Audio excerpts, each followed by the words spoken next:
Guys, കഴിഞ്ഞ വെള്ളിയാഴ്ച വൈകുന്നേരം നമ്മളൊക്കെ നെട്ടലോടെ കേട്ട നമ്മളൊക്കെ സങ്കടത്തിലാക്കിയ ഒരു വാർത്തയായിരുന്നു ആ ഒരു വാൾപ്പാറയിലെ ട്രാവൽ അപകടം. അപ്പോൾ ഈ ഒരു സ്ഥലത്ത് ഞാൻ 3 പ്രാവശ്യം പോയിട്ടുള്ളതാണ്. അപ്പോൾ അവിടെ എന്തായിരിക്കും സംഭവിച്ചിട്ടുണ്ടായിരിക്കുക എന്നുള്ളത് എനിക്ക് തോന്നിയിട്ടുള്ളൊരു കാര്യമാണ് ഞാൻ ഈ വീഡിയോയിൽ പറയാനായിട്ട് പോകുന്നത്. അപ്പോൾ എൻ്റെ നാട്ടിൽ നിന്ന് ഏകദേശം ഒരു 4 കിലോമീറ്റർ അപ്പുറത്താണ് ഈ ഒരു പാങ്ങ് എന്ന് പറഞ്ഞ സ്ഥലം കേട്ടോ. നമ്മളൊക്കെ പോയി വരുന്ന സ്ഥലമാണ്. നമ്മളൊക്കെ ഡെയിലി അല്ലെങ്കിൽ കൂടി മാസത്തിൽ 2-3 പ്രാവശ്യങ്ങളും ആ വഴിക്ക് നമ്മൾ പാസ് ചെയ്യുന്നതാണ്. അപ്പോൾ ഈ ഏരിയയിലെ സ്കൂളുകളൊക്കെ നമ്മൾ പാസ് ചെയ്യുന്ന ഒരു ഏരിയ തന്നെയാണ് ഈ പാങ്ങ് എന്ന് പറയുന്ന സ്ഥലം. എൻ്റെ നാട്ടിലൊരു ഉള്ളേരിയ പ്രദേശം തന്നെയാണ് പാങ്ങ് എന്ന് പറയുന്നത്. അപ്പോൾ നമ്മളൊക്കെ നെട്ടലോടാണ് ആ വാർത്ത കേട്ടത്. കാരണം അത്രയും താഴ്ചയിലേക്ക് ഒരു 300 അടി 400 അടി താഴ്ചയിലേക്ക് വണ്ടി മാറിയാന്നൊക്കെ പറയുമ്പോൾ നിങ്ങൾ ആലോചിച്ച് നോക്കിയാൽ ആ വണ്ടിൻ്റെ അവസ്ഥ കണ്ടാൽ നമുക്ക് തോന്നും ഒരാൾ പോലും ബാക്കിയാവില്ല എന്നുള്ളത്. ഭാഗ്യത്തിന് 4 പേര് ബാക്കിയായി. അവരൊക്കെ സേഫായിട്ട് ആരോഗ്യം വീണ്ടെടുത്ത് വരട്ടെ. ഈ വാൾപ്പാറ എന്ന് പറയുന്ന സ്ഥലം ശരിക്കും നല്ല ഡേഞ്ചറസ് സ്ഥലം തന്നെയാണ്. വാൾപ്പാറയിലേക്ക് പോകുന്ന ആ ചുരം നല്ല ഡേഞ്ചറസ് സ്ഥലമാണ്. കാരണം അതിൻ്റെ ആ വീതിയും വണ്ടി നമുക്ക് സൈഡ് കൊടുക്കാനുള്ള ഗ്യാപ്പൊക്കെ നോക്കുകയാണെങ്കിൽ അത്യാവശ്യം എക്സ്പീരിയൻസ് ഉള്ള ആളുകൾ പോലും പ്രയാസത്തോട് കൂടിയിട്ട് ഡ്രൈവ് ചെയ്യുന്ന ഒരു പാതയാണ് ആ ഒരു ചുരം, പൊള്ളാച്ചി വരുന്ന ചുരം. ഞാൻ ആക്ച്വലി വാൾപ്പാറയ്ക്ക് 3 പ്രാവശ്യം പോയിട്ടുണ്ട്. 2 തവണ ബൈക്കിലും അതേപോലെ തന്നെ ഒരു തവണ നമ്മുടെ ഇപ്പോൾ ലാസ്റ്റ് പെരുന്നാൾക്ക് നമ്മൾ ലീവ് കിട്ടിയ സമയത്ത്, ലാസ്റ്റ് വലിയ പെരുന്നാൾക്ക് ലീവ് കിട്ടിയ സമയത്ത് നമ്മൾ കാർ കൊണ്ട് നമ്മൾ ഷിഫ്റ്റിംഗ് കൊണ്ട് പോയിട്ടുണ്ടായിരുന്നു. അപ്പോൾ അതിൻ്റെ വിഷ്വൽസൊക്കെ ഞാൻ ഈ വീഡിയോ പ്ലേ ചെയ്യുന്ന സമയത്ത്, ഈ വീഡിയോയിൽ കാര്യങ്ങൾ പറയുന്ന സമയത്ത് ഞാൻ പോയ സംഭവങ്ങളും ആ സംഭവം ചുരം എങ്ങനെയാണ് വരുന്നത്, അത് എത്രത്തോളം ടാസ്ക് ഉണ്ട് അവിടെ വണ്ടി നമുക്ക് തിരിക്കാനും, അതേപോലെ തന്നെ ഓരോ എയർപിന്ന് തിരിയുന്ന സമയത്തുള്ള വണ്ടിയിൽ നമുക്ക് കിട്ടുന്ന പ്രശ്നങ്ങളൊക്കെ ഞാൻ ഈ വീഡിയോയിൽ കാണിച്ചു തരാം. വണ്ടി ഞാൻ നമ്മുടെ ഷിഫ്റ്റ് കയറി പോകുന്നത് കാണുമ്പോൾ തന്നെ നിങ്ങൾക്ക് മനസ്സിലാവും റോഡ് എങ്ങനെയാണ് അവർ നിർമ്മിച്ചിട്ടുള്ളത്, അല്ലെങ്കിൽ ആ റോഡിൽ നമ്മൾ എന്തൊക്കെ കാര്യങ്ങൾ ശ്രദ്ധിക്കേണ്ടതെന്നുള്ള ആ വീഡിയോ കാണുമ്പോൾ നിങ്ങൾക്ക് മനസ്സിലാവും ഞാൻ അങ്ങനെ ഓടിച്ച് പോകണം എന്നുള്ളത്. ഈ വാൾപ്പാറ എന്ന് പറയുന്ന സ്ഥലത്തെ കുറിച്ച് പറയുകയാണെങ്കിൽ ഇപ്പോൾ നമ്മുടെ മൂന്നാർ, വാഗമൺ, കൊടൈക്കനാൽ, ഊട്ടി ഈ ഒരു സീനറി തന്നെയാണ് സംഭവം ഇവിടെ വാൾപ്പാറയിലുള്ളത്. അതിന് വ്യത്യസ്തമാക്കുന്ന ഒരു സംഭവം എന്ന് വെച്ച് കഴിഞ്ഞാൽ നമ്മൾ കയറി വരുന്നതും അതേപോലെ തന്നെ ഇറങ്ങിപ്പോകുന്നതും അത്യാവശ്യം നല്ല ചുരത്തിലൂടെയാണ്, അതേപോലെ തന്നെ ഫോറസ്റ്റ് ഏരിയയിൽ കൂടെയാണ്. അപ്പോൾ നമുക്ക് വന്യമൃഗങ്ങളൊക്കെ പൂട്ടി പോകുന്ന സമയത്തൊക്കെ കാണുന്ന പോലെ തന്നെ അത്ര ഇല്ലെങ്കിൽ കൂടി കുറച്ചുകൂടെ ഒക്കെ കാണാൻ പറ്റുന്ന ഒരു ഏരിയയാണ്. ഒരു 60-70 കിലോമീറ്റർ എന്ത് ചെയ്യുന്നത് കാട്ടിൽ കൂടെയാണ് യാത്ര. അപ്പോൾ നമ്മൾ 2 വഴി നമുക്ക് ഇവിടെ ഈ വാൾപ്പാറ, ശരിക്കും വാൾപ്പാറയിൽ നിന്നാണ്, തമിഴ്നാടാണ് ഈ ഒരു സ്ഥലം വരുന്നത്. ബോർഡർ സൈഡ് തന്നെയാണ്, മലക്കപ്പാറ വരെയാണ് നമ്മുടെ ലാസ്റ്റ് ഗ്രാമം വരുന്നത്. അതിനുശേഷം വാൾപ്പാറ എന്ന് പറയുന്ന സ്ഥലത്തിലേക്ക് കടന്നു കഴിഞ്ഞാൽ തമിഴ്നാട് സ്റ്റേറ്റായി. അപ്പോൾ ഈ വാൾപ്പാറ നമുക്ക് പോകാൻ പറ്റുന്ന 2 റൂട്ടാണല്ലോ കേരളത്തിൽ നിന്ന്. അപ്പോൾ ഫസ്റ്റത്തെ റൂട്ട് എന്ന് പറയുന്നത് പാലക്കാട് വഴി അങ്ങനെ കറങ്ങിയിട്ട് പൊള്ളാച്ചി വഴി കയറിയിട്ട് ഈ ചുരം കയറി പോകുന്നൊരു റൂട്ടാണ് ഫസ്റ്റത്തെ റൂട്ട്. അപ്പോൾ നമ്മൾ പാലക്കാട് വഴി പോവുകയാണെങ്കിൽ പൊള്ളാച്ചിയിൽ ഒരു ചെക്ക് പോസ്റ്റ് ഉണ്ട്. ചെക്കിങ് കഴിഞ്ഞിട്ടാണ് ഈ ചുരം കയറി പോകുന്ന രീതിയിലാണ്, മേലൊക്കെ ഇങ്ങനെ കയറിയിട്ട് വാൾപ്പാറ ചുരം കയറുന്ന രീതിയിലുള്ള ഇതാണ് പൊള്ളാച്ചി പോകുന്ന സമയത്ത് നമുക്ക് കിട്ടുക.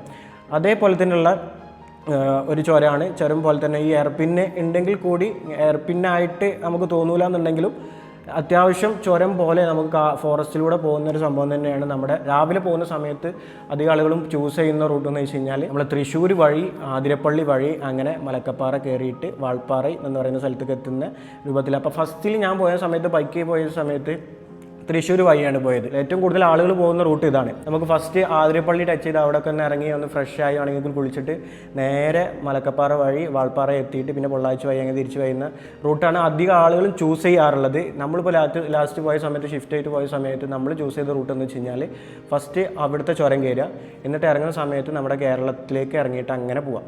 ആ രീതിയിലാണ് നമ്മൾ ചൂസ് ചെയ്തത്. അപ്പോൾ നമ്മൾ പൊള്ളാച്ചിയിൽ നിന്ന് ചുരം ഈ 40 എയർപിൻ അവിടെ ഉണ്ട്. 40 എയർപിന്നിൻ്റെ ഒരു ടാസ്ക് എന്ന് പറഞ്ഞു കഴിഞ്ഞാൽ നമ്മളിപ്പോൾ നമ്മുടെ വയനാട്ടിലെ എയർപിൻ ഉണ്ട്, അത് എനിക്ക് തോന്നുന്നു 10-9 എയർപിന്നാണ്. ആ എയർപിന്നും ഈ എയർപിൻ തമ്മിൽ വളരെയധികം ഡിഫറൻസ് ഉണ്ട്.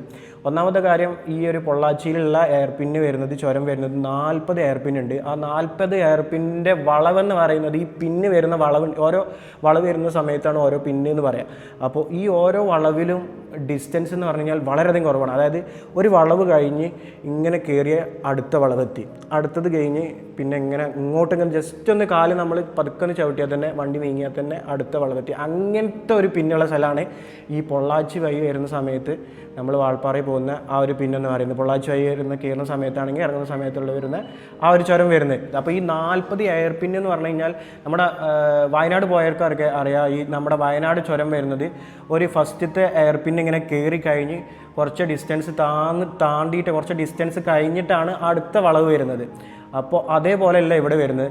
ഇവിടെ വരുന്ന വളവ് വെച്ച് കഴിഞ്ഞാൽ ഒരു വളവ് അങ്ങ് കഴിഞ്ഞ് കുറച്ചങ്ങോട്ട് മുന്നോട്ട് പോയാൽ ഒന്ന് കാല് ചവിട്ടിയാൽ തന്നെ അടുത്ത വളവെത്തി. അപ്പോൾ ആ വളവെന്ന് പറയുന്നത് നമ്മുടെ ഈ വയനാട് പോയ പോലുള്ള വളവല്ല, അത്രയും ഗ്യാപ്പ് ഇട്ടിട്ട് അത്രയും മല തുറന്നിട്ടാണ് ഈ സംഭവങ്ങളൊക്കെ ഉണ്ടാക്കുന്നത്. അപ്പോൾ അതിനനുസരിച്ച് വീതി കുറവായിട്ടാണ് അധിക റോഡുകളും. ഒരു കാർ ഇങ്ങനത്തെ ഇപ്പോൾ വലിയ ബസ്സുകളൊക്കെ വരും, ഇപ്പോൾ തമിഴ്നാട് ബസ്സൊക്കെ അവിടെ വരുന്നത് നിങ്ങൾക്ക് കണ്ടു കഴിഞ്ഞാൽ ആകെ ബ്ലോക്കാവും. അവർ ഇങ്ങോട്ട് തിരിഞ്ഞെടുത്തതിന് ശേഷം പിന്നെ ബാക്ക് ചെയ്തിട്ടാണ് പിന്നെ അങ്ങോട്ട് ഇറങ്ങി പോവുക. അപ്പോൾ നമ്മളൊക്കെ കാറായിട്ട് പോകുന്ന സമയത്ത് ഇങ്ങനെ ഒരു എഡ്ജ് വരുന്നുണ്ട്, ഞാൻ ആ വീഡിയോ ഇതിൽ കാണിക്കുക. ആ വണ്ടി കയറുന്നത് നിങ്ങൾക്ക് കാണാൻ പറ്റും. നമുക്ക് ഇങ്ങനെ വരുന്ന വളവിൽ ആ വളവ് ഇങ്ങനെ കുത്തനെയുള്ള വളവാണ്. അപ്പോൾ നമ്മൾ വണ്ടിയായിട്ട് വരുന്ന സമയത്ത് ഓപ്പോസിറ്റ് ട്രാക്കിലേക്ക് കയറിയിട്ട് വേണം എന്ത് ചെയ്യാൻ, തിരിച്ച് കയറ്റാൻ. ഇങ്ങനെ കയറി കഴിഞ്ഞാൽ ചിലപ്പോൾ അടി തട്ടും, അല്ലെങ്കിൽ വണ്ടി നമുക്ക് വലി മുട്ടിയിട്ട് ബാക്കിൻ്റെ വണ്ടി ഇറങ്ങും. ആ രീതിയിലുള്ള ഒരു കയറ്റാണ്. അതായത് ഈ ഒരു നമ്മുടെ സൈഡിൽ വരുന്ന എഡ്ജ് എന്ന് പറയുന്നത് ഇങ്ങനെ സ്ലോപ്പാക്കിയിട്ട് ചെരിവ് കുറഞ്ഞ എഡ്ജാണെങ്കിൽ നമുക്ക് അതിൽ കൂടെ തന്നെ അങ്ങ് കയറി പോകാം. പക്ഷേ ഇത് ഭയങ്കര ഇങ്ങനെ വരുന്ന ഈ റോഡ് തന്നെ ഇങ്ങനെ പെട്ടെന്നൊരു ഇങ്ങനെ വരും. കുത്തൽ വന്നിട്ട് അങ്ങനെ കയറി പോകുന്ന രീതിയിലാണ് ആ പല പിന്നുകളും വരുന്നത്. കയറ്റം കയറുമ്പോൾ ഇറങ്ങി വരുന്ന സമയത്ത് വല്ലാതെ നമുക്ക് ഫീൽ ചെയ്യില്ല, പക്ഷേ കയറ്റം കയറി വരുന്ന സമയത്ത് നമുക്ക് ആ ബുദ്ധിമുട്ട് ഫീൽ ചെയ്യും. നമ്മൾ കുറച്ച് വൈഡാക്കി എടുത്തിട്ടില്ല എന്നുണ്ടെങ്കിൽ വണ്ടി അവിടെ അത്യാവശ്യം എക്സ്പീരിയൻസ് ഇല്ലാത്ത ആളുകളാണെന്നുണ്ടെങ്കിൽ ക്ലച്ച് താങ്ങുന്നത് കുറവാണെന്നുണ്ടെങ്കിൽ അവിടെ നിന്നിട്ട് വണ്ടി ബാക്ക് കറങ്ങും. ആ രീതിയിലുള്ളൊരു വളവാണ് അധിക പിന്നുകളിലും ഉള്ളത്. നമ്മൾ കയറ്റം കയറി വരുന്ന സമയത്താണ് നമുക്കത് ഫീൽ ചെയ്യുക, വണ്ടി കിട്ടൂല എന്നുള്ള ഫീൽ ചെയ്യുക. അപ്പോൾ നമ്മൾ എന്ത് ചെയ്യും, ഓപ്പോസിറ്റ് ട്രാക്കിലേക്ക് നമ്മൾ കയറ്റിയിട്ട് ജസ്റ്റ് ഇങ്ങനെ വളച്ചെടുത്തിട്ട് നമ്മുടെ ട്രാക്കിലേക്ക് തന്നെ ഈ എഡ്ജ് ചാരാതെ നമ്മുടെ ട്രാക്കിലേക്ക് തന്നെ ഇങ്ങനെ കയറിയിട്ട് പിന്നെ എടുത്ത് വലിപ്പിച്ച് പോവുക. അങ്ങനെയാണ് നമ്മൾ അവിടെ ഡ്രൈവ് ചെയ്തിരുന്നത്. പിന്നെ ഇറങ്ങി വരുന്ന സമയത്താണെന്നുണ്ടെങ്കിൽ നമ്മൾ വന്നത് നമ്മുടെ മലക്കപ്പാറ വഴി അങ്ങനെ നമ്മുടെ കേരളത്തിലേക്ക് അങ്ങനെ ഇറങ്ങി, ആതിരപ്പള്ളി വഴി. അങ്ങനെയാണ് ഞങ്ങൾ ലാസ്റ്റ് ഇറങ്ങുന്ന സമയത്താണ് ഞങ്ങൾ ആതിരപ്പള്ളി ഇറങ്ങിയത്. ഇപ്പോൾ വെള്ളം കുറവാട്ടോ. അപ്പോൾ ഈ റൂട്ടിലുള്ള മെയിൻ പ്രശ്നം എനിക്ക് തോന്നിയത്, ഞാൻ ഡ്രൈവ് ചെയ്ത് പോയ സമയത്ത് എനിക്ക് തോന്നിയൊരു കാര്യം എന്ന് വെച്ച് കഴിഞ്ഞാൽ, ഇപ്പോൾ നമ്മളിപ്പോൾ ഫസ്റ്റ് സമയത്ത് ബൈക്കായിട്ട് പോകണമെങ്കിൽ നമുക്കിതൊന്നും ഫീൽ ചെയ്യില്ല.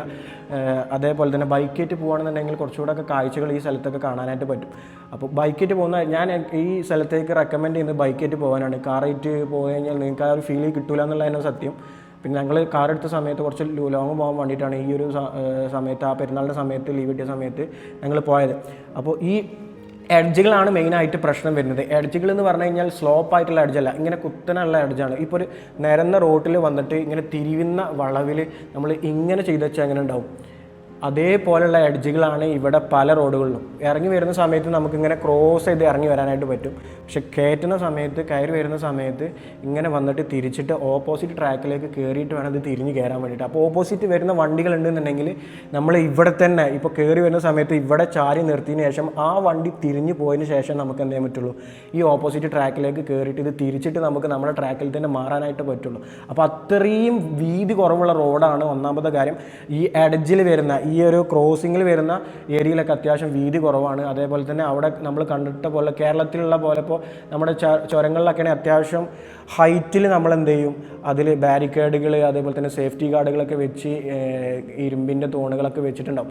അപ്പോൾ ഇവിടെ പലയിടത്തും വെച്ചിട്ടില്ല എന്നുള്ളതല്ല, പക്ഷേ പല സ്ഥലങ്ങൾ അത്രയും ഡേഞ്ചറസ് ആയിട്ടുള്ള സ്ഥലങ്ങളിൽ മാത്രമാണ് ഇവർ എന്ത് ചെയ്തിട്ടുള്ളത്, റബ്ബറിൻ്റെ ഒക്കെ ഒരു ചാക്കിലൊക്കെ വെച്ചിട്ട് അതേപോലെ തന്നെ പഴയ ടയറുകളൊക്കെ വെച്ചിട്ട് നല്ല സ്ട്രോങ് ആയിട്ട് അത്രയും ഡേഞ്ചർ. ഇപ്പോൾ ഡാമിനോട് ചാരിയിട്ടുള്ള വ്യൂ പോയിന്റുകളൊക്കെ ഉണ്ട് അവിടെ ചുരത്തിൽ തന്നെ. അപ്പോൾ അവിടെയൊക്കെ നല്ല ഹൈറ്റിൽ ഇവർ കവർ ചെയ്ത് വെച്ചിട്ടുണ്ട്.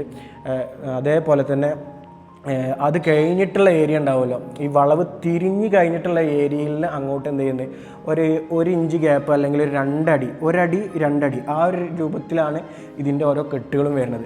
അപ്പോൾ പലയിടത്തും അങ്ങനെ തന്നെയാണ് കെട്ടുകൾ വരുന്നത്. അപ്പോൾ അത് ഒന്നും കൂടെ അപ്ഗ്രേഡ് ചെയ്ത് കഴിഞ്ഞാൽ ഇതേപോലുള്ള അപകടങ്ങൾ ഒഴിവാക്കാനായിട്ട് പറ്റും. ഇപ്പോൾ ഇവിടെ ഈ കേസിൽ സംഭവിച്ചിട്ട് എന്തായിരിക്കുക എന്ന് വെച്ച് കഴിഞ്ഞാൽ, ഞാനിപ്പോൾ എൻ്റെ ഒരു അഭിപ്രായമാണ് പറയണത്. അപ്പോൾ 4 കേസുകളായിരിക്കാം ഇതിൽ സംഭവിച്ചിട്ടുണ്ടായിരിക്കുക. അതിപ്പോൾ അതിൻ്റെ കറക്റ്റ് ഡീറ്റെയിൽസ് കിട്ടണമെന്നുണ്ടെങ്കിൽ ഒന്നെങ്കിൽ മോട്ടോർ വെഹിക്കിൾ ഡിപ്പാർട്ട്മെൻറ്റ് വന്ന് ഇപ്പോൾ ചെക്കിംഗ് ഒക്കെ നടക്കുന്നുണ്ട് തോന്നുന്നുണ്ട്, ഫുൾ അതിൻ്റെ ഡീറ്റെയിലും കാര്യങ്ങളും. ഇപ്പോൾ ബൈക്ക് ഫെയിലിയർ ആണെങ്കിൽ അതെന്തുകൊണ്ട് സംഭവിച്ചു, എന്താണ് സംഭവം, ലൈനർ കംപ്ലൈൻ്റ് ആയതാണോ അല്ലെങ്കിൽ ചൂടായിട്ട് പോയതാണോ എന്ന് വെച്ച് കഴിഞ്ഞാൽ ആ രീതിയിൽ കറങ്ങുന്നുണ്ടെങ്കിൽ അതിൻ്റെ വിദഗ്ധന്മാർ വന്നിട്ട് ഇത് ചെക്ക് ചെയ്യണം, എന്നാലേ നമുക്കത് കറക്റ്റ് മനസ്സിലാക്കാനായിട്ട് പറ്റുള്ളൂ. ആ വണ്ടി കണ്ടു കഴിഞ്ഞാൽ നേരിട്ട് കണ്ടു കഴിഞ്ഞാൽ എന്തല്ലോ ഒരാൾ പോലും ബാക്കിയാവില്ല. അത്രയും നമ്മൾ രാത്രി ഷോപ്പിൽ പോയി കഴിഞ്ഞാൽ അല്ലെങ്കിൽ പൊളിക്കുന്ന സ്ഥലത്ത് പോയി കഴിഞ്ഞാൽ വണ്ടികളുണ്ടാവുമല്ലോ, പ്രസ് ചെയ്ത് അമർത്തിയിട്ട് ആണ്ട് തള്ളുന്ന രീതിയിലുള്ള സംഭവം. ആ ഒരു രീതിയിലാണ് ഇപ്പോൾ വണ്ടി എടുക്കുന്നത്. ഞാൻ പറയേണ്ട ആവശ്യമില്ല, നിങ്ങളിപ്പോൾ കേരളം മൊത്തം കണ്ടിട്ടുള്ള ഒരു വീഡിയോ ആണത്. അപ്പോൾ ആ രീതിയിൽ ആ വണ്ടി എടുക്കുന്നുണ്ടെന്നുണ്ടെങ്കിൽ നിങ്ങൾ അയച്ചു നോക്കുന്നത് അത്രയും ഹൈറ്റിൽ നിന്ന് ഈ വണ്ടി മറിഞ്ഞ് റോട്ടിൽ നിന്നും മറിഞ്ഞിട്ടാണ് അപ്പുറത്തെ ബാരിക്കേഡിൽ വന്നിട്ട് ഇതായിട്ടുണ്ട്. അപ്പോൾ അതിൽ നിൽക്കുന്ന ആളുടെ അവസ്ഥ ആലോചിച്ച് നോക്കി. അപ്പോൾ ആ വണ്ടി കണ്ടു കഴിഞ്ഞാൽ ആരും ബാക്കിയാവില്ല എന്ന് അവിടെയുള്ള ആളുകൾ തന്നെ പറയുന്നുണ്ട്. ഈ സംഭവം വന്ന സമയത്ത് ഒരുപാട് ആളുകൾ ഈ ഡ്രൈവർ 22 വയസ്സോ 21 വയസ്സുള്ള ആളാണ് ഈ ട്രാവലർ ഓടിച്ചിരുന്നത്. അതേപോലെ തന്നെ 22 വയസ്സായിട്ടുള്ളൂ, അവനക്ക് എക്സ്പീരിയൻസ് കുറവായിരിക്കും, ചുരത്തിൽ ഓടിക്കേണ്ട സംഭവങ്ങളൊന്നും അറിയില്ല, ചുരത്തിൽ ഓടിക്കേണ്ട എക്സ്പീരിയൻസ് ഉണ്ടാവില്ല, അങ്ങനെ പറഞ്ഞിട്ട് ഒരുപാട് ആളുകൾ കമൻറ്റ് ബോക്സിലൊക്കെ, ഈ ഇൻസ്റ്റാഗ്രാമിൽ നോക്കിയാലും യൂട്യൂബിൽ നോക്കിയാലും ഒരുപാട് ആളുകൾ എക്സ്പീരിയൻസിൻ്റെ കാര്യം പറഞ്ഞു. നമ്മളൊരു വാഹനം ഓടിക്കുന്ന സമയത്ത് എല്ലാവരും ഇപ്പോൾ എക്സ്പീരിയൻസ് ഉള്ള ആളുകളായാൽ പോലും അവരൊക്കെ 22 വയസ്സും ഈ 30 വയസ്സും 40 വയസ്സൊക്കെ ഈ വാഹനം ഓടിച്ചിട്ട് തന്നെയാണ് വന്നിട്ടുള്ളത്. ഓടിക്കാതെ ഒരിക്കലും എക്സ്പീരിയൻസ് ആവില്ല. പിന്നെ വരാനുള്ള സാധനം നമുക്ക് വഴി തങ്ങൂല, അത് ദൈവത്തിൻ്റെ കയ്യിലാണ്. ഒരാളെ കുറ്റം പറയുന്നതിന് മുന്നേ എന്താണ് സത്യാവസ്ഥ എന്നുള്ള കാര്യം നമ്മളും കൂടെ മനസ്സിലാക്കിയിട്ട് വേണം നമ്മൾ ഓരോന്ന് കമൻറ്റിലായാലും നമ്മൾ അതിനെക്കുറിച്ച് വീഡിയോ ചെയ്യുന്ന സമയത്തായാലും പറയേണ്ട കാര്യം. നമ്മൾ മനസ്സിലാക്കിയിട്ട് വേണം അത് തന്നെയാണോ നമ്മൾ പറയുന്നത് സത്യമാണോ എന്ന് അറിയാതെ ഒരാളെ നമ്മൾ എന്ത് ചെയ്യരുത്, പഴിചാരരുത്. അപ്പോൾ അതാണ് എനിക്ക് പറയാനുള്ള ആ സംഭവവുമായി ബന്ധപ്പെട്ട്. ഇപ്പോൾ വരുന്നൊരു വാർത്ത എന്താണെന്ന് വെച്ച് കഴിഞ്ഞാൽ, ഇപ്പോൾ ഇന്ന് രാവിലത്തെ ന്യൂസിൽ പറഞ്ഞൊരു കാര്യം എന്താണെന്ന് വെച്ച് കഴിഞ്ഞാൽ, ട്രാവലറിൻ്റെ ഡ്രൈവറല്ല വണ്ടി ഓടിച്ചിട്ടുള്ളത്, ആ സ്കൂളിൽ അവരൊപ്പം കൂടെ പോയിട്ടുള്ള സ്കൂൾ ബസ് ഓടിക്കുന്ന ഡ്രൈവറാണ് വണ്ടി ഓടിച്ചിട്ടുള്ളത്. അത് മൂപ്പർക്ക് അത്യാവശ്യം പ്രായമുണ്ട് തോന്നുന്നുണ്ട്. എന്തായാലും സേഫായിട്ട് അവരൊക്കെ റിക്കവറി ആയിട്ട് വരട്ടെ. ഇപ്പം ഇന്നത്തെ ന്യൂസിൽ അതാണ് പറഞ്ഞത്. അപ്പോൾ എക്സ്പീരിയൻസ് മാത്രമല്ല ഈ ഒരു ചുരത്തിലൊക്കെ വണ്ടി എടുക്കുന്നതിനുള്ള പ്രധാന ഘടകം. ഇപ്പോൾ എത്ര എക്സ്പീരിയൻസ് ഉള്ള ആളായാൽ പോലും വണ്ടിയുടെ മെക്കാനിക്കുമായി ബന്ധപ്പെട്ടുള്ള കാര്യങ്ങൾ അറിയില്ല എന്നുണ്ടെങ്കിലും അപകടങ്ങൾ വരാം.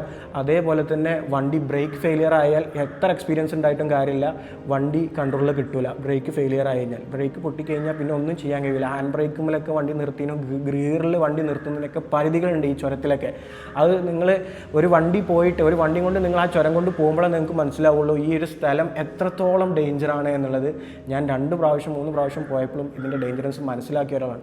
അപ്പോൾ ഒന്നാമത്തെ കേസ്, ഈ ഓടിച്ച വ്യക്തി എന്ത് ചെയ്തിട്ടുണ്ടാവും, ഫസ്റ്റ് എയർ പിന്ന് മുതൽ ഈ ഇത്രയും എയർ പിന്ന് 13 അല്ലേ വീണത്, എന്നിട്ട് 9-ൽക്കോ 10-ൽക്കോ ആണ് വീണത്. അപ്പോൾ ഈ 13 എയർ പിന്ന് വരെ എന്ത് ചെയ്തിട്ടുണ്ടാവും, ബ്രേക്ക് അപ്ലൈ ചെയ്തിട്ടായിരിക്കും വണ്ടി ഇറക്കി കൊണ്ടുപോയിട്ടുണ്ടായിരിക്കുക.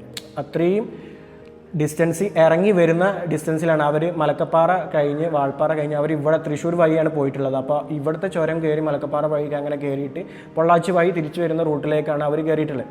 അപ്പോൾ ഇറങ്ങി വരുന്ന സമയത്ത് ഫസ്റ്റത്തെ റീസൺ, ഇറങ്ങി വരുന്ന സമയത്ത് ഫസ്റ്റ് എയർ പിന്ന് മുതൽ എൻഡ് വരെ, ഇപ്പോൾ വീഴുന്ന 13 വരെ എന്ത് ചെയ്തിട്ടുണ്ട്, ബ്രേക്ക് ചവിട്ടിയായിരിക്കും അവരെന്ത് ചെയ്തിട്ടുണ്ടായിരിക്കുക, ബ്രേക്ക് മാത്രം അപ്ലൈ ചെയ്തിട്ട് ആയിരിക്കും വണ്ടി ഇറക്കി കൊണ്ടുണ്ടായിരിക്കുക. അങ്ങനെ ഇറക്കുന്ന സമയത്തുള്ളൊരു പ്രശ്നം എന്താണെന്ന് വെച്ച് കഴിഞ്ഞാൽ, ഈ ട്രാവലർ പോലുള്ള വണ്ടികൾക്കൊക്കെ ഡ്രം ബ്രേക്ക് സിസ്റ്റമാണ് വരിക. ഫ്രണ്ടിൽ ഡിസ്കും ബാക്കിൽ ഡ്രമ്മാണ് വരിക.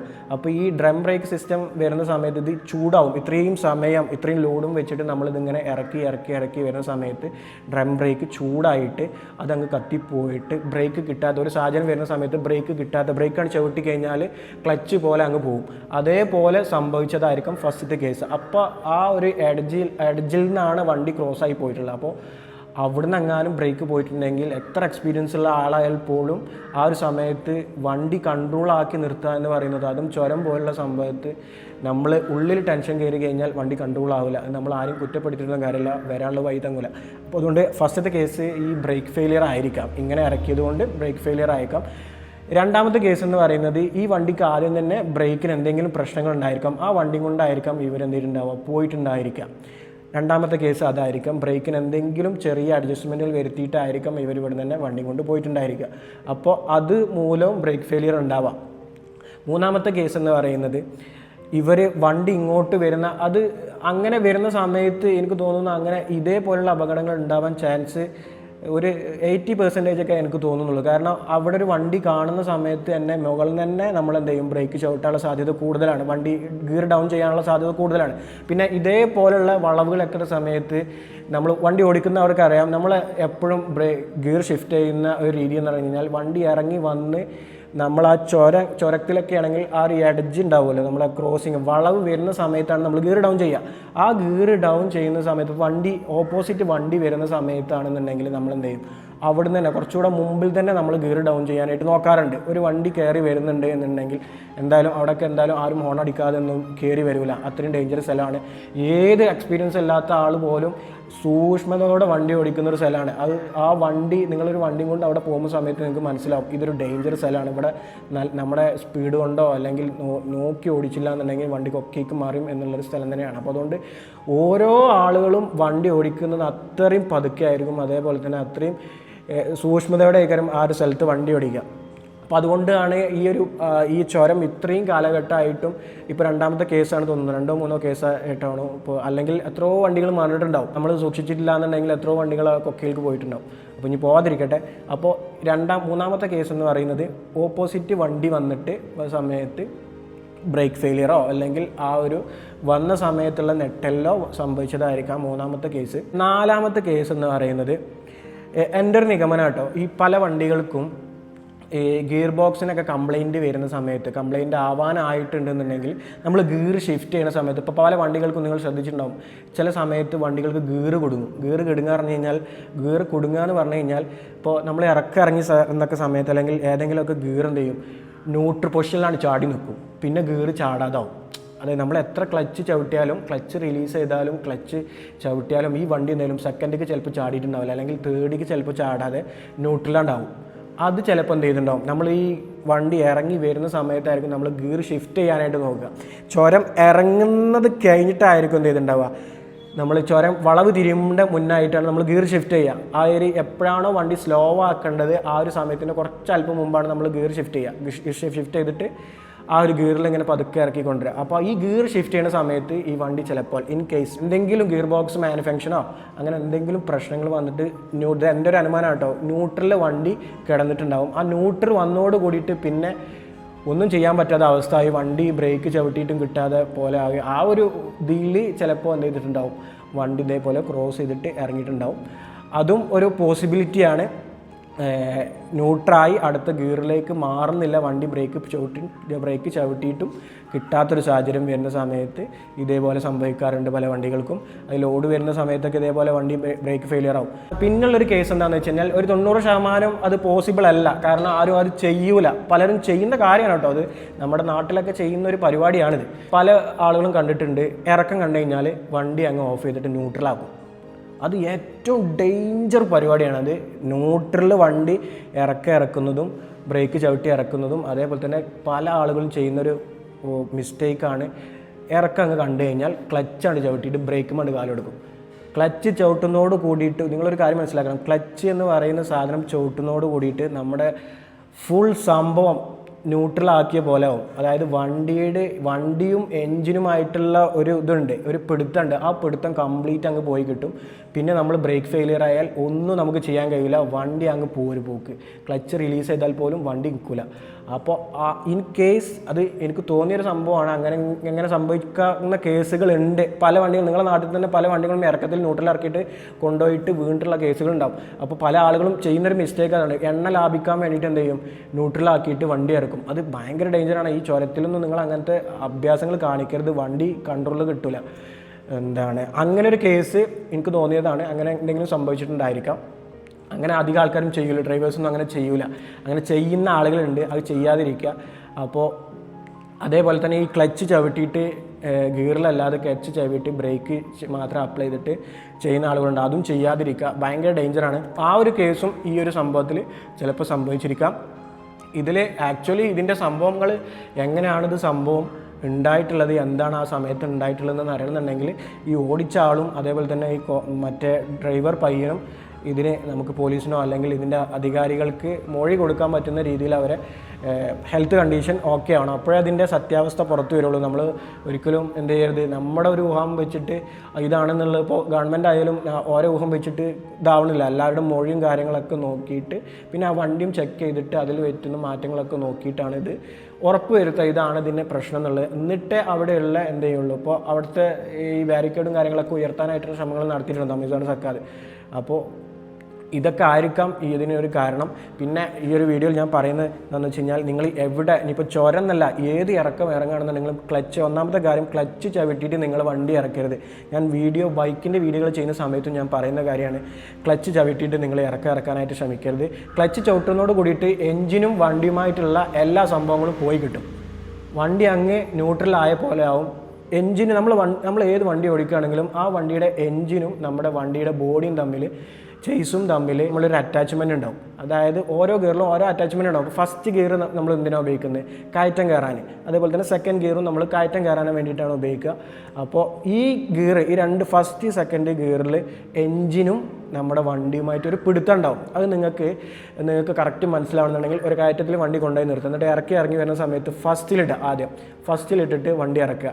അപ്പോൾ നിങ്ങൾക്ക് മനസ്സിലാവും, ഒരു ബ്രേക്ക് അപ്ലൈ ചെയ്ത പോലെ എൻജിന് നമ്മളെ വണ്ടിയുടെ സപ്പോർട്ട് ചെയ്ത് നിർത്തുന്ന പോലെ നിങ്ങൾക്ക് ഫീൽ ചെയ്യും.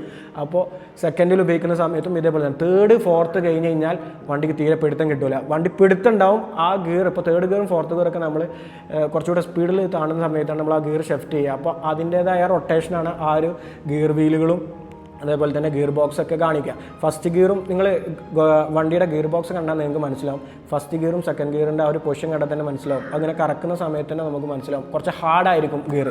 അപ്പോൾ ആ ഫസ്റ്റിലും സെക്കൻഡ് ഗിയറും നമ്മൾ കയറ്റം കയറാൻ ഉപയോഗിക്കുന്ന ഗിയറുകളാണ്. അപ്പോൾ ആ ഗിയറിൽ തന്നെ ഇതേപോലെ ചൊരായാലും ഇറക്കായാലും ആ ഗിയറിൽ തന്നെ വണ്ടി ഇറക്കിയിട്ട് കൊണ്ടുവരിക. അതിനോട് കൂടിയിട്ട് തന്നെ പതിയെ ബ്രേക്കും ചവിട്ടുക. ഈ ബ്രേക്കെല്ലാം കൂടെ ചവിട്ടിയിട്ട് ലൈനർ തേമാനാക്കുന്ന സമയത്ത് ചൂടായിട്ടാണ് ഇതേപോലെ ബ്രേക്ക് ഫെയിലിയർ ആവുക.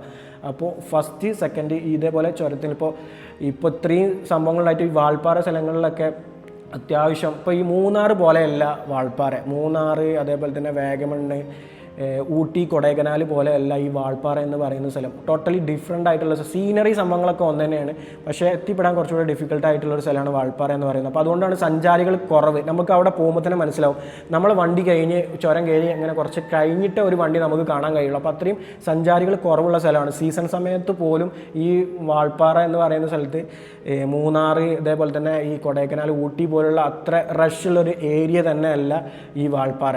വാൾപ്പാറ എന്ന് പറയുന്ന സ്ഥലം കുറച്ച് അത്യാവശ്യം കാണാനുണ്ട്. നമുക്ക് ബൈക്കൊക്കെ ഇട്ട് പോകണമെങ്കിൽ അത്യാവശ്യം റൈഡിങ് എക്സ്പീരിയൻസ് കിട്ടുന്ന ഒരു സ്ഥലമാണ്. അപ്പോൾ അതുകൊണ്ട് തന്നെ അധികം റൈഡേഴ്സ് ആയിരിക്കും ഈ മേഖല ചൂസ് ചെയ്യുക. പല ഏരിയകളും തമിഴ്നാട്ടിൽ ഇങ്ങനത്തെ സീനറിയുള്ള സ്ഥലങ്ങളുണ്ട്. അപ്പോൾ ഈ റൈഡിങ് എക്സ്പീരിയൻസ് കിട്ടാൻ വേണ്ടിയിട്ടാണ് അധികം ആൾക്കാരും ബൈക്കായിട്ട് ഇങ്ങനെ ഒരു ലെവലിൽ അങ്ങനെ പോയിട്ട് അങ്ങനെ പോകുന്നൊരു സ്ഥലമാണ് വാൾപ്പാറ എന്ന് പറയുന്ന സ്ഥലം. കാറായിട്ട് നമുക്ക് പോവാം, പക്ഷേ ഊട്ടി പോലെയുള്ള ഒരു സ്ഥലമൊന്നുമല്ല. നമുക്ക് കാണാൻ കുറേ കാര്യങ്ങളൊക്കെ ഉണ്ട്, പക്ഷേ ഊട്ടീൻ്റെ അത്ര റഷൊന്നും ഇല്ലാത്ത ഏരിയയാണ്. അപ്പോൾ അതുകൊണ്ട് കുറച്ചുകൂടി ഡിഫിക്കൽട്ടാണ് ഈ സ്ഥലത്തേക്ക് പോകാൻ വേണ്ടിയിട്ടുള്ളതുകൊണ്ടാണ് സഞ്ചാരികൾ കുറച്ച് ചൂസ് ചെയ്യാതെ ഈ ഊട്ടി, കൊടൈക്കനാൽ, മൂന്നാർ അതേപോലെ വാഗമൺ ഈ ഒരു സംഭവങ്ങളൊക്കെ ചൂസ് ചെയ്യുന്നത്. ഈ വാഗമണ്ണൊക്കെ നിങ്ങൾക്ക് പോയാൽ മനസ്സിലാവും. വാഗമണിൻ്റെ റോഡൊക്കെ അവസ്ഥ ഒക്കെ ഭയങ്കര തന്നെയാണ്. നമ്മുടെ കേരളത്തിലുള്ള സംഭവമാണ് വാഗമൺ, ഈ ഇടുക്കിയാണ് തോന്നുന്നുണ്ട്. അപ്പോൾ ഈ വാഗമണ്ണിൽ പോകണമെന്നുണ്ടെങ്കിൽ ഒരു 15 കിലോമീറ്റർ ഇതേപോലെ ചുരം പോലെ തന്നെയാണ്. ഇങ്ങനെ പിന്നുകളല്ല, പക്ഷേ ചുരം പോലെ തന്നെ ഡേഞ്ചറസ് സ്ഥലമാണ് ഈ വാഗമൺ എന്ന് പറയുന്നത്. ഞാൻ ബൈക്കും കൊണ്ട് ഒരിട്ടും RX കൊണ്ട് പോയിട്ടുണ്ട്. അപ്പോൾ അന്നൊക്കെ റോഡ് പണി നടക്കുന്ന സമയത്താണ് ഞാൻ പോയത്. ഒക്കെ ഭയങ്കര ഒരു ഡേഞ്ചറസ് സ്ഥലം തന്നെയാണ് അവിടെ. ഈ ചുരം വരുന്ന സ്ഥലങ്ങളിലൊക്കെ ഡേഞ്ചറസ് സംഭവങ്ങൾ തന്നെ. പക്ഷേ ഇവിടെയൊക്കെ ആക്സിഡൻറ്റുകൾ കുറയാനുള്ളൊരു കാരണം എന്താണെന്ന് വെച്ച് കഴിഞ്ഞാൽ, ഇപ്പം നമ്മുടെ സാധാ സ്ട്രൈറ്റ് റോഡുകൾ നമ്മൾ വണ്ടി ഓടിക്കുന്ന സമയത്ത് നമ്മൾ നല്ല സ്പീഡിൽ ഓടിക്കും. നല്ല സ്പീഡിൽ കെയർലെസ്സിലായിട്ടൊക്കെ ഓടിക്കുന്ന ആളുകൾ ഒരുപാടുണ്ട്. പക്ഷേ ഈ ചുരം പോലുള്ള സ്ഥലങ്ങളിൽ നമ്മൾ വണ്ടി എത്തുന്ന സമയത്ത് നമുക്ക് തന്നെ പേടിയാവും വണ്ടി ഓടിക്കാൻ വേണ്ടിയിട്ട്. അപ്പോൾ നമ്മൾ എന്ത് ചെയ്യും? നല്ല ശ്രദ്ധയോടെ ആയിരിക്കും നമ്മൾ ഇന്നൊരു സ്ഥലമാണിത്, ഇത് ശ്രദ്ധയോടെ ഓടിച്ചില്ലെങ്കിൽ നമുക്കും പണിയാവും, നമ്മളെ കൂടെ വന്നവർക്കും പണിയാവും എന്നുള്ളത് നമ്മുടെ മനസ്സിലുണ്ടാവും. അപ്പോൾ അതുകൊണ്ട് തന്നെ ഈ ഒരു സ്ഥലങ്ങളിൽ നമ്മൾ വണ്ടി ഓടിക്കുന്ന സമയത്ത് നല്ലോണം കെയർ ചെയ്തിട്ടായിരിക്കും നമ്മൾ ആ ഒരു വണ്ടി നമ്മൾ നല്ല രീതിയിൽ ചുരം കയറിപ്പോവുക. അപ്പോൾ അതേപോലെ തന്നെ നമ്മളിവിടെ നമ്മുടെ നാട്ടിൽ വണ്ടി ഓടിക്കുകയാണെന്നുണ്ടെങ്കിലും ആക്സിഡൻറ്റുകൾ കുറവാകും. അതുകൊണ്ടാണ് അവിടെ ആക്സിഡൻറ്റുകൾ കുറവ്. മനസ്സിലായോ? അപ്പോൾ അതുകൊണ്ട് ഈ ഒരു സ്ഥലം ഞാൻ ഇപ്പോൾ വീഡിയോയിൽ ഇടയ്ക്ക് ഇങ്ങനെ കാണിച്ചു തന്നിട്ടുണ്ട്. ഈ ഒരു സ്ഥലം അത്രയും ഡേഞ്ചർ സ്ഥലം തന്നെയാണ്. കാരണം ബാരിക്കേഡുകളൊക്കെ 1 ഇഞ്ച് കനത്തിലൊക്കെ ബാരിക്കേഡുകളുള്ളൂ. ഒരു വണ്ടി വന്നു കഴിഞ്ഞാൽ, അത്യാവശ്യം കനമുള്ളൊരു വണ്ടി വന്നു കഴിഞ്ഞാൽ ഇടിച്ചു കഴിഞ്ഞാൽ നേരെ അപ്പുറത്തേക്ക് എത്തും. അപ്പുറത്തേക്ക് വീഴാന്ന് പറഞ്ഞു കഴിഞ്ഞാൽ നിങ്ങൾ ആലോചിക്കണം, അത്രയും ഹൈറ്റിൽ, ആ വീഡിയോയിൽ നിങ്ങൾക്ക് കാണാം, അത്രയും ഹൈറ്റിൽ പാറക്കെട്ടാണ്. ആ പാറക്കെട്ട് ഇങ്ങനെ ഒരു മരം പോലും അവിടെ കാണില്ല. അങ്ങനെ കറങ്ങി വീണ് കഴിഞ്ഞാൽ ഇങ്ങനെ മറിഞ്ഞ് അങ്ങനെ അടിയിക്ക് അങ്ങ് പോവുക ചെയ്യാം. അപ്പോൾ അങ്ങനെ അത്രയും ഡേഞ്ചറസ് സ്ഥലമാണ് ഈ ഒരു സ്ഥലം. അപ്പോൾ ഈ ഒരു വാൾപ്പാറ എന്ന് പറയുന്നത് നിങ്ങളിപ്പോൾ ചിലപ്പോൾ ആദ്യമായിട്ട് കേൾക്കുന്ന ആളുകളുണ്ടാവും, പക്ഷേ പോയ ആളുകളും ഉണ്ടാവും. അപ്പോൾ പോയ ആളുകൾക്ക് ഇതിൻ്റെ എക്സ്പീരിയൻസ് ചെയ്യാൻ പറ്റും.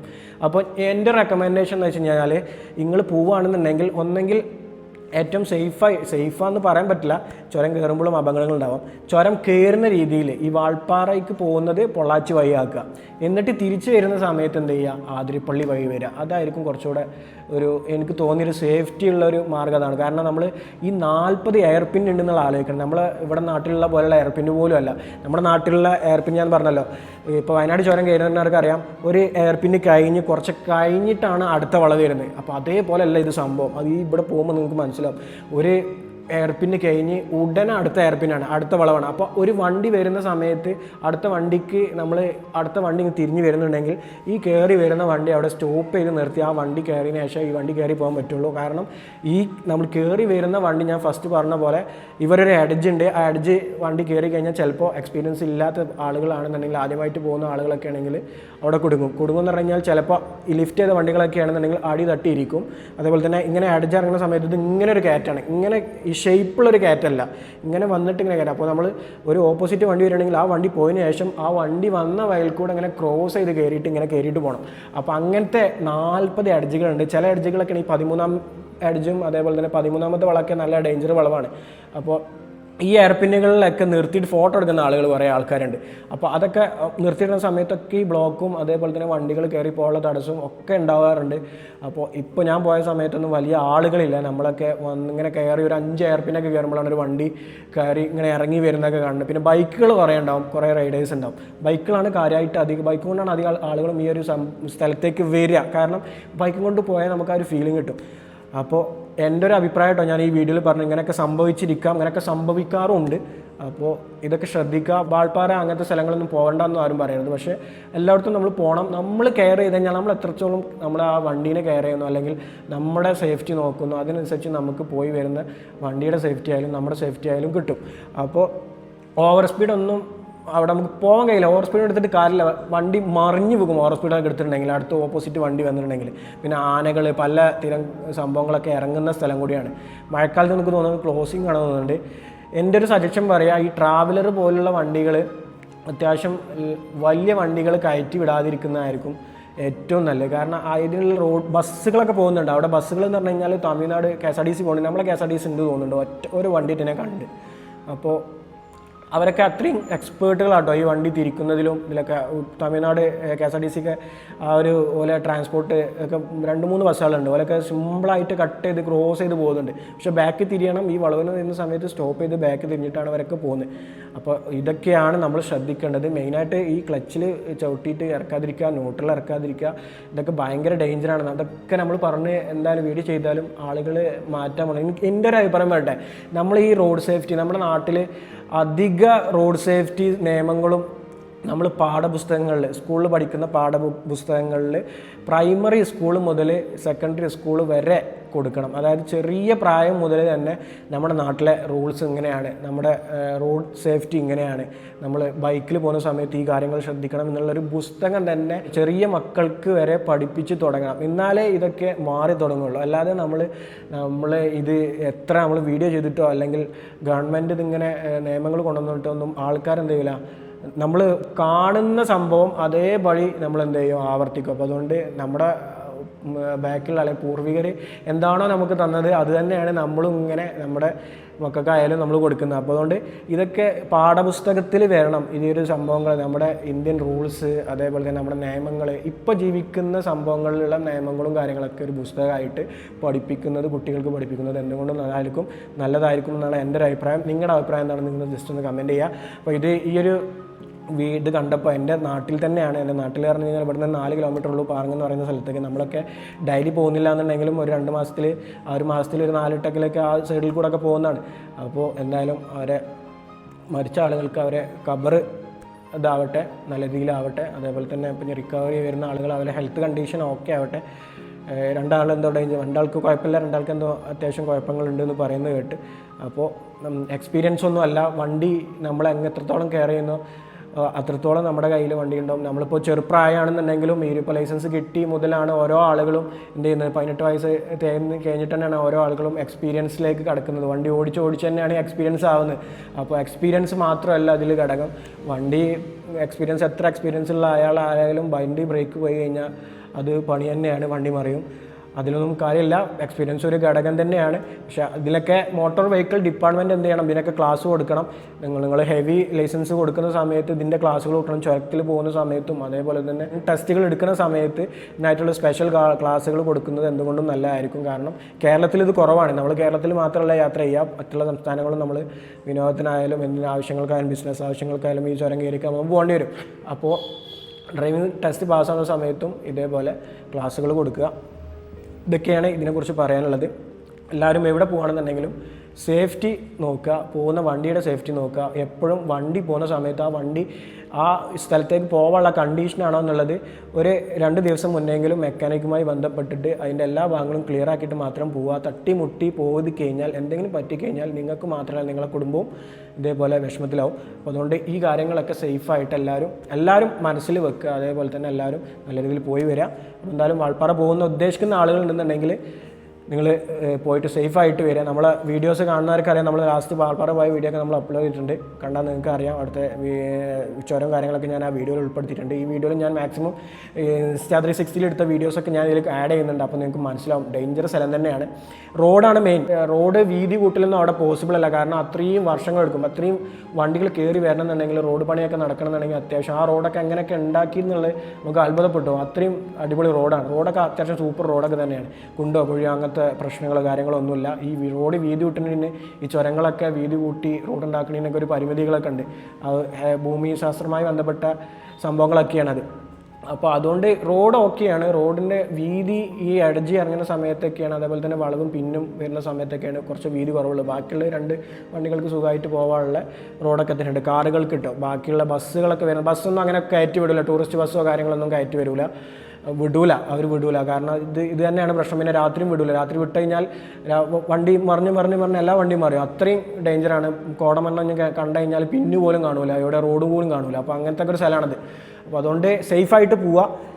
ലോങ് ആയി എന്നറിയാം, വീഡിയോ ലോങ് ആണെന്ന് അറിയാം. എല്ലാവരും സേഫായിട്ടിരിക്കുക. എന്തായാലും അടുത്തൊരു വീഡിയോയിലാണ്. ബൈ.